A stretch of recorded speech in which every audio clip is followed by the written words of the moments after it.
महल मोरी सुन राजा घर चलायावा। महल मोरी सुनी राजा घर चलायावा। घर चलायावा हो घर चलायावा। महल मोरी सुनी राजा घर चलायावा। महल मोरी सुनी राजा घर चलायावा। पहिला संदेशा सासु मोरी भेजई। पहिला संदेशा सासु मोरी भेजई। नौकरी ऐसे चीज बेटा घरे जिनियावा।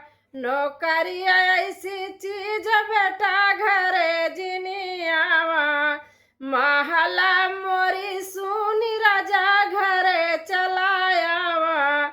महल मोरी सुनी राजा घरे चलायावा। दूसरा संदेशा जेठानी मोरी भेजई। दूसरा संदेशा जेठानी मोरी भेजई। जेठानी मोरी भेजई। जेठानी मोरी भेजई। शहर का सुख शहर का सुख चैन देवर घरे मतियाना। शहर का सुख चैन देवर घरे मतियाना। घर मतियाना हो घर मतियाना। महल मोरी सुनी राजा घरे चलायावा। महल मोरी सुनी राजा घरे चलायावा। तीसरा संदेशा ननद मोरी भेजई। तीसरा संदेशा ननद मोरी भेजई।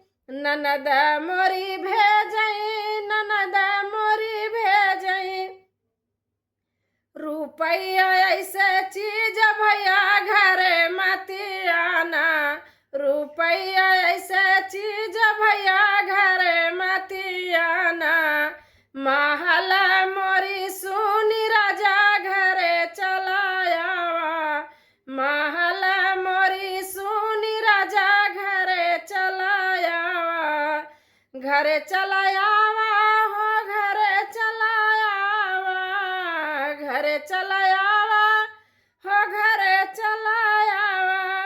महल मोरी सुनी राजा घरे चलायावा।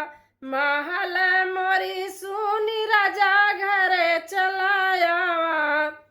चौथा संदेशा चौथा संदेशा देवर मोरा भेजई। चौथा संदेशा देवर मोरा भेजई। भाभी का सुख चैन भैया मती तू छीना। भाभी का सुख चैन भैया तू मती छीना। घरे चलायावा भैया बड़ा दुख दीना। घरे हो चलायावा भैया बड़ा दुख दीना।